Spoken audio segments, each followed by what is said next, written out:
Hey guys, Joshua Skyrider here. Today I'm going to be talking about tips and tricks on juggling your day job along with your writing career, or at least getting pages out.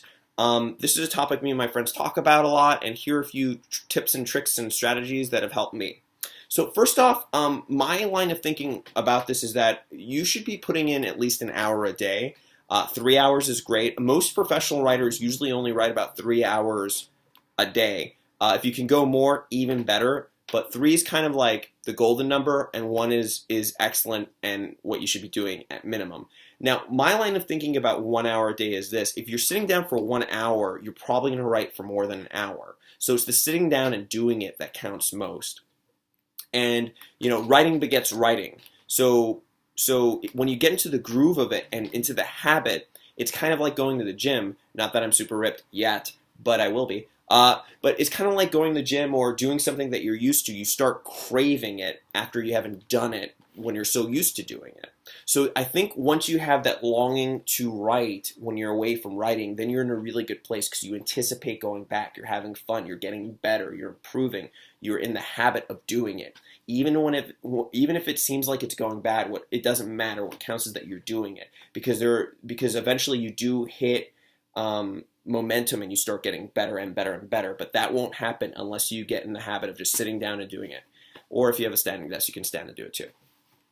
Anyway, so some tips and tricks that have really helped me, besides simply sitting down for an hour to 3 hours, is the time zones. Obviously, if you're a morning person, waking up early is really good, especially if you have a family that you're taking care of. That can be very helpful. Lunch breaks are really great, and then obviously if you're night owl, after work can work too. It just kind of depends on your mood. If you live in a city where you commute on a train and you have a long commute, those can be golden.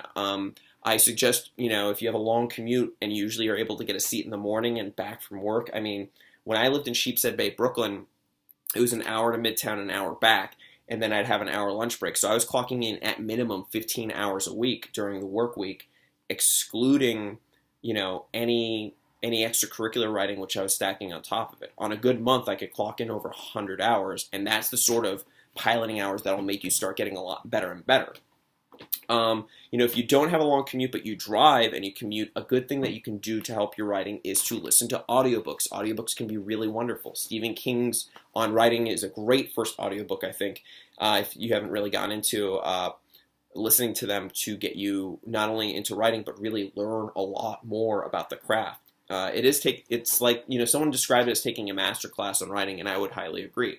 But audiobooks in general. Music obviously is fun, and you can analyze the lyrics, but it's not going to give you the same sort of narrative nourishment as a novel that's read out loud.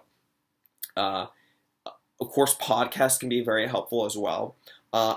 Another trick that I really like doing, if you have a day job that they let you multitask, or if they let you listen to music at your day job, instead of listening to music, if you work on a computer, go on YouTube and look up lectures from your most favorite writers, whether it's Bradbury or, Asimov or George R. Martin or J.G. Ballard or whoever, or if you're just screenwriting, like David Goyer or any of those guys or women.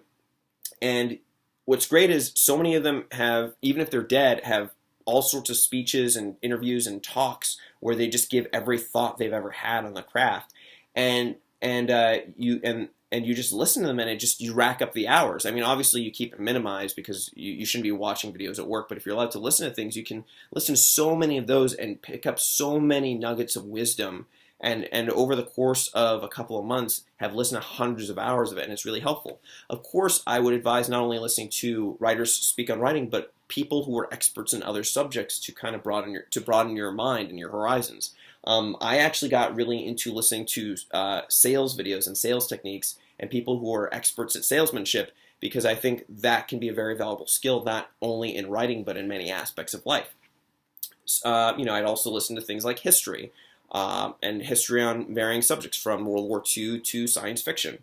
So I say if there's anything that interests you, try to find experts who can talk on it, and just listen to them. That's always helpful.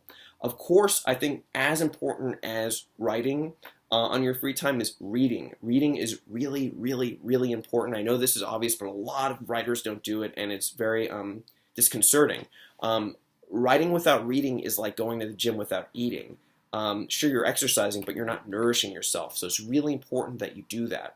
Obviously, if you're into film or script writing, it's also important to watch films and TV, but it seems like people usually have less trouble with that than reading. But just get into reading, get into the habit, especially before going to bed. It's really healthy, it's really rewarding, and again, just like when you get into the habit of writing, when you get used, when you get into the habit of reading or get back into it, you start anticipating returning to a good book or just reading something that's pleasurable. Those are my main tips on this subject. I have more thoughts on this, but I'm going to leave it at that for now.